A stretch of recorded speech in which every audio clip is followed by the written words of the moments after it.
Alhamdulillah, Alhamdulillahilladzi arsala rasulahu bil huda wa dinil haqq liyudhhirahu 'ala ad-dini kullihi wa kafaa billahi shahida. Ashhadu an la ilaha illallah wa ashhadu anna Muhammadan 'abduhu wa rasuluh. Allahumma fasalli wa sallim wa barik 'ala hadzal nabiyil karim nabiyyina Muhammadin wa ala alihi wa ashabihi ajma'in. Amma ba'du, fa ya ibadallah ittaqullaha haqqa tuqatih wa la tamutunna illa wa antum muslimun. Faqad qala Allah ta'ala fil Qur'anil Karim, a'udzu billahi minasy syaithanir rajim. Bismillahirrahmanirrahim.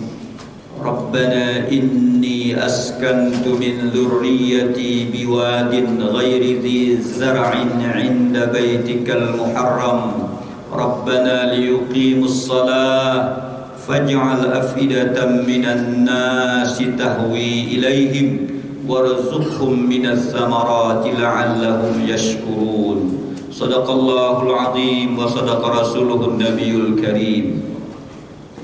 Ma'asyiral muslimin jamaah Jumat rahimakumullah, khatib dengan segala kelemahan dan kekurangannya mengajak kita semua untuk senantiasa meningkatkan kualitas keimanan dan ketakwaan kita, mengajak kita semua untuk senantiasa meningkatkan keberpihakan kita serta kepedulian kita terhadap keberlangsungan risalah Nabi kita Muhammad sallallahu alaihi wasallam. Mudah-mudahan sisa usia kita ini akan jauh lebih bermanfaat dan itu akan menjadi tabungan yang terbaik kita setelah kita meninggalkan dunia yang fana ini. Hadirin jamaah rahimakumullah, Nabi Allah Ibrahim alaihissalam adalah Nabi yang melakukan ekspansi dakwah, yang Allah takdirkan dari beliau lahirlah dua keturunan atau dua anak, sebagaimana Allah menjelaskan dalam Quran, Alhamdulillahilladzi wahabali 'alal kibari Ismail wa Ishaq, di mana Nabi Allah Ibrahim alaihissalam bersyukur kepada Allah. Alhamdulillahilladzi wahabali 'alal kibar. Dia bersyukur kepada Allah di saat dia sudah tua, di saat dia sudah dalam usia lanjut. Allah takdirkan lahir keturunan dari beliau, Ismail wa Ishaq. Ismail dan Ishaq adalah dua anak yang ditunggu kelahirannya. Satu lahir dari rahimnya Siti Hajar, itulah Nabi Ismail alaihissalam, dan satu lahir dari rahimnya Siti Sarah, itulah Nabi Ishaq alaihissalam. Kedua-duanya dilahirkan di Jazirah Palestina. Hanya saja Nabi Allah Ismail alaihissalam dihijrahkan ke sebuah tempat yang akhirnya kita kenal dengan Makkah Al-Mukarramah. Hadirin jamaah rahimakumullah, di sanalah Nabi Allah Ibrahim melaksanakan yang disebut dengan ekspansi dakwah, melakukan bagaimana dakwah tidak hanya berada di Jazirah Palestina, tapi sudah masuk ke suatu daerah, suatu lembah yang disebut dengan Baka, yaitu Makkah yang sekarang. Nabi Allah Ibrahim alaihissalam dari keturunannya Ishak melahirkan anaknya Yakub. Yakub itulah yang digelar dengan Israel. Maka Bani Israel berarti adalah keturunan dari Nabi Yakub alaihissalam. Dari Yakub itulah nanti turun temurun ada yang lahir Nabi Allah Musa alaihissalam, yang akhirnya diberikan kitab Taurat kepadanya. Ada Nabi Daud alaihissalam yang akhirnya diberikan kitab Zabur kepadanya. Dan dari keturunan itu pula lah nanti lahirlah Nabi Sulaiman. Nabi Daud dan Nabi Sulaiman itulah yang membangun Baitul Muqaddis di Palestina. Dan dari keturunan itu pula lah nanti lahirnya Nabi Isa alaihissalam sebagai Nabi yang terakhir yang diturunkan di Jazirah Palestina, yang Allah turunkan kepadanya kitab Injil. Dan sementara Nabi Allah Ismail alaihissalam dipindahkan ke sebuah lembah, yang itulah didoakan oleh Nabi Allah Ibrahim alaihissalam. Rabbana inni askantu min dzurriyyati biwadin ghairi dzi zar'in 'inda baitikal muharram Rabbana liyuqimus shalah faj'al afidatan minan nasi tahwi ilaihim warzuqhum minaz zamarati la'allahum yashkurun. Nabi Allah Ibrahim alaihissalam menitipkan sebahagian keturunannya, maknanya Nabi Allah Ismail alaihissalam, inda baitikal muharram, di sisi baitikal muharram. Meskipun Ka'bah yang dulu tidak seperti yang sekarang, tetapi sesungguhnya di sanalah Nabi Allah Ibrahim berdoa, ya Allah, aku titipkan, aku diamkan anakku atau keturunanku di sini. Bermakna Nabi Allah Ismail alaihissalam. Setelah itu beliau berdoa, Rabbana liyuqimus salah. Ya Allah, jadilah keturunan yang aku tetapkan, aku tinggalkan di tempat ini, yang mereka itu nantinya adalah liyuqimus salah, orang-orang yang menegakkan salat. Faj'al afidatan minan nas. Dan beliau juga berdoa, mudah-mudahan tempat di mana Nabi Allah Ismail alaihissalam dititipkan di situ, faj'al afidatan minan nas, sehingga tempat itu rindu semua manusia untuk datang ke situ. Dan Nabi Allah Ibrahim juga berdoa, warzuqhum minaz samarat, kemudian berikanlah kepada negeri ini, bermakna Makkah, Baitul Haram, minas samarat, seluruh tanam-tanaman dan tumbuh-tumbuhan, meskipun tidak tumbuh di daerah itu, tetapi seluruh hasil dunia ada di tempat itu. La'allahum yashkurun, mudah-mudahan mereka menjadi orang-orang yang pandai bersyukur. Hadirin jamaah rahimakumullah, ternyata dari keturunan Nabi Ismail alaihissalam itulah lahir Nabi kita Muhammad sallallahu alaihi wasallam. Dan di usia Rasul 51 tahun, di bulan Rajab, Nabi kita Muhammad sallallahu alaihi wasallam di Isra dan di Mi'rajkan. Bismillahirrahmanirrahim. Subhanalladzi asra bi'abdihi lailan minal masjidil haram ilal masjidil aqsa alladzi barakna haulahu linuriyahu min ayatina innahu huwas samiul basir. Maha suci Allah yang telah memperjalankan hambanya Nabi kita Muhammad sallallahu alaihi wasallam dari Masjidil Haram ke Masjidil Aqsa. Masjidil Haram adalah masjid yang dibangun oleh Nabi Allah Ibrahim alaihissalam, dilanjutkan kemudian oleh putranya Nabi Allah Ismail alaihissalam, dan dari keturunan itulah lahir Nabi kita Muhammad sallallahu alaihi wasallam ke Masjidil Aqsa yang dibangun Nabi Daud dan dilanjutkan Nabi Allah Sulaiman, yang akhirnya di sanalah Nabi kita Nabi Isa alaihissalam hidup dan dibesarkan berdakwah. Tetapi Nabi kita Muhammad sallallahu alaihi wasallam justru diperjalankan bukan dari Makkah langsung Mi'raj, tetapi justru Allah perjalankan dari Masjidil Haram di Makkah ke Masjidil Aqsa dulu, baru kemudian Mi'raj menjemput perintah salat. Itu maknanya sesungguhnya bahwa sesungguhnya lah peristiwa perjalanan Rasulullah yang disebut dengan Isra dan Mi'raj itu menggambarkan kepada kita betapa seluruh syariat yang pernah turun baik yang turunnya di Jazirah Makkah maupun yang turunnya di Jazirah Palestina, dengan kelasulan Nabi kita Muhammad sallallahu alaihi wasallam, dikuatkan dengan peristiwa Isra dan Mi'raj itu, menjelaskan kepada kita bahwa sesungguhnya memang Nabi akhir zaman itu yang menyempurnakan seluruh syariat yang pernah ada sebelumnya adalah Nabi kita Muhammad sallallahu alaihi wasallam. Dan kunci puncak dari semua syariat yang dijemput itu adalah as-salah, yang akhirnya menjadi kewajiban kepada kita semua. Dan itu adalah doa dari Nabi Allah Ibrahim alaihissalam, Rabbana liyuqimus salah, ya Allah jadikanlah keturunanku adalah orang-orang yang nantinya menegakkan salat.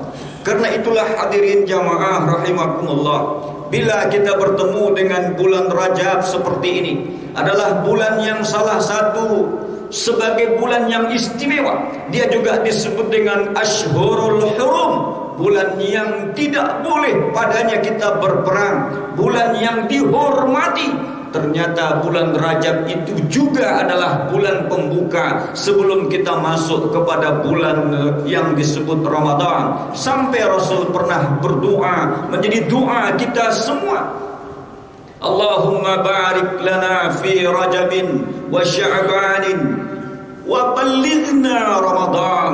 Ya Allah, berkahilah kami di bulan Rajab ini, di bulan Sya'ban ini, dan sampaikan kamilah ke bulan Ramadan. Karena itu maka saya ingin mengajak kita semua bahwa Isra dan Mi'raj tidak terlepas dari perjalanan dakwah Nabi kita Muhammad sallallahu alaihi wasallam. Jauh sebelum itu sesungguhnya Nabi Allah Ibrahim telah melaksanakan ekspansi dakwah. Karena itu maka ketika kita mengingat peristiwa sejarah kaitan dengan Isra dan Mi'raj, betapa sesungguhnya masjid adalah merupakan satu hal yang tidak boleh kita pandang sebelah mata. Masjid adalah tempat kekuatan umat Islam. Karena itu Rasul diperjalankan dari masjid ke masjid. Itu maknanya bahwa Islam akan disegani ketika masjid itu menjadi kekuatan ummah, tidak hanya sebagai tempat ibadah, tetapi masjid adalah tempat di mana kita untuk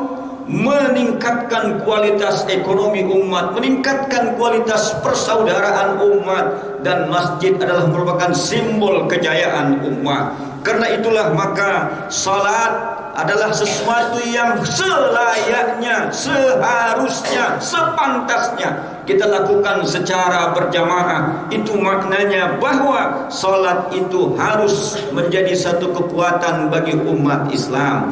Ma'asyiral muslimin jamaah Jumat rahimakumullah, peristiwa perjalanan Isra dan Mi'raj Rasul terjadi di usia beliau 51 tahun. Setelah Rasul mengalami yang disebut dengan Amul Hazan, tahun duka cita, wafat istri beliau yang disebut istrinya adalah Ummi Khadijah. Kemudian pamannya Abi Thalib. Bukankah Khadijah adalah simbol kekuatan ekonomi? Abi Thalib adalah simbol kekuatan politik pada saat dakwah Rasul. Maka ketika simbol dakwah yang disertakan dengan ekonomi dan politik tidak dikuasai oleh umat Islam, maka pada saat itu sesungguhnya dakwah itu sulit untuk berkembang. Rasul mengalami itu, maka disebutlah Amul Hazan. Dua orang yang mendukung dakwah Rasul itu wafat. Karena itulah maka untuk menguatkan jiwa di beliau, untuk menguatkan kehidupan umat, Allah undang beliau dalam satu peristiwa yang disebut dengan Isra dan Mi'raj, dan Allah berikan hadiah yang luar biasa kepada beliau dan kita semua, yaitu salat. Salat tidak sekadar ibadah, tetapi salat adalah simbol kekuatan kita dan simbol kekuatan umat Islam. Karena itulah maka kita sesungguhnya pada hari ini berharap sekali agar generasi kita, anak-anak kita, keturunan kita adalah orang-orang yang konsisten dan istiqamah dalam melaksanakan risalah Rasul. Dan untuk melihat keistiqomahannya kita, maka lihatlah pada ibadah salat mereka. Karena itulah maka Nabi Allah Ibrahim alaihissalam pada beberapa kisah yang lain juga mengingatkan kita betapa sesungguhnya nilai-nilai ibadah salat itu menjadi kekuatan kehidupan keluarga dan menjadi kekuatan kehidupan umat. Ma'asyiral muslimin rahimakumullah, mudah-mudahan kita semua insyaallah di bulan Rajab ini akan selalu melakukan muhasabah, melakukan evaluasi terhadap solat anak dan keluarga kita, solat dari generasi kita, karena sesungguhnya itulah kunci dari seseorang muslim yang istiqamah atau muslim yang belum istiqamah. Barakallahu li wa lakum fil Qur'anil Karim wa nafa'ani wa iyyakum bima fihi minal ayati wa dzikril hakim wa taqabbala minni wa minkum tilawatahu innahu huwal ghafurur rahim.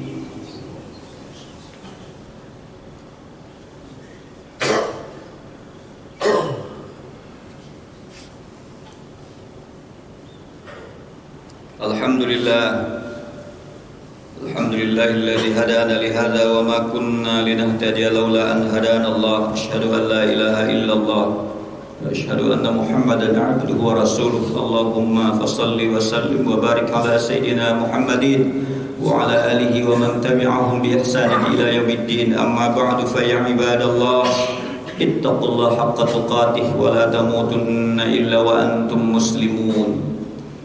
Seorang pengarang tafsir fi Zilalil Quran, Imam Said Qutb, menyatakan, kalau ingin melihat kamu punya ibadah salat itu baik atau tidak, kehidupan nilai-nilai Islammu baik apa tidak, maka ada 5 pertanyaan yang harus menjadi muhasabah kita setiap hari. Yang pertama adalah apakah salat kita tepat waktu atau tidak. Yang kedua, apakah salat kita berjamaah atau tidak. Yang ketiga, apakah kita ada salat malam atau tidak.